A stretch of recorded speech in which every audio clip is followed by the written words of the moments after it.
Israel saat ini tengah dilanda kekhawatiran mengenai sistem pertahanan udaranya atau Iron Dome yang disinyalir kalah tangguh dari serangan yang akan dilancarkan oleh Iran. The Washington Post melaporkan Israel khawatir jika terjadi serangan multifront oleh Iran. Nantinya sistem pertahanan udaranya tidak akan mampu menghalau sekalipun dibantu Amerika Serikat.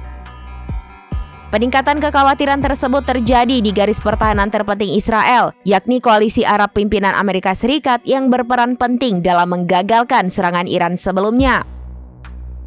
Aliansi yang dulunya bersifat rahasia antara Yordania, Arab Saudi, dan Uni Emirat Arab menjadi sorotan pada tanggal 13 April 2024 lalu, ketika aliansi tersebut membantu Israel mencegat 99% dari 300 drone dan rudal Iran.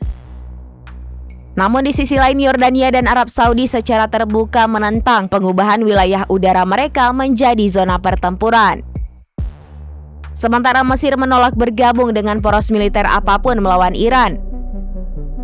Menurut Washington Post, mengutip seorang politisi senior Israel yang terlibat dalam koalisi, pertanyaan-pertanyaan ini sangat memprihatinkan.